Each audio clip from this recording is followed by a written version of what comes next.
All right. The second principle is that we do not gain God's favor by giving. God doesn't want us to give, first of all, of our material means. He wants us to give ourselves to Him. Again, the Corinthians were an example, or rather an example is brought out in 2 Corinthians chapter 8. And Paul is writing here about the Macedonian Christians. And he says in verse 5 that they were very generous. They gave freely. But he goes on, this they did, not as we had hoped, but first gave themselves to the Lord and then to us by the will of God. So the first thing, the only thing you can offer to God first is what? Yourself. That's right. Don't come and try to buy God's favor, because you can't do it. I'm always reminded of a story that I heard from an American preacher years back, and I need not explain that I can't imitate an American accent. It's about an American Indian in the state of Oklahoma who went to a gospel service in a tent, and as he listened to the preaching, he heard things he was not familiar with, but his heart was strangely touched. So when the appeal was made at the end, he thought, I better give something. So he came up with his blanket, laid it on the altar, said, Indian, bring blanket. Walked back to his place, but didn't really feel any peace. So he thought, well, I better give something more valuable than that. So he came up with his rifle, laid it on the altar and said, Indian, bring rifle.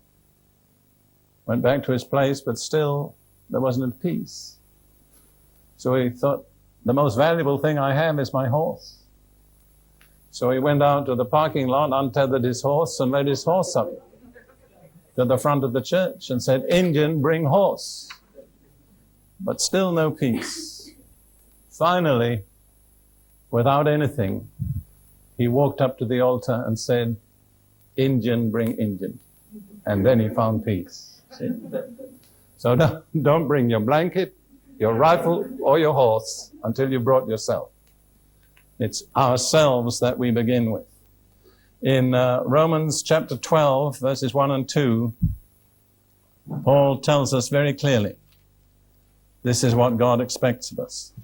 Romans chapter 12, he says, I beseech you therefore, brethren, and he's been dealing with all the mercies of God in 11 chapters of Romans. And at the end of the 11th chapter, we come to this therefore. And I told you what you need to know about a therefore. You need to know what it's there for. Because of all God's mercies. I beseech you therefore, brethren, by the mercies of God, that you present your bodies a living sacrifice, holy, acceptable to God, which is your reasonable service. That's Indian, bring Indian. Bring yourself, your whole being, lay it on the altar of God's service. That's the only reasonable response to the mercies of God.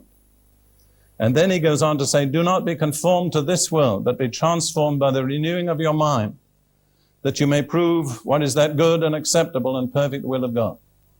You see, the old unrenewed mind cannot discover the will of God. But God will not renew our minds until we present our bodies. There are lots of Christians who are born again and saved, but they've never really surrendered themselves unreservedly to God. Their minds have never been renewed.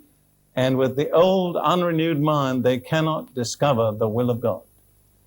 It's only when you've made a total surrender of yourself to God that He will begin to open up His will to you.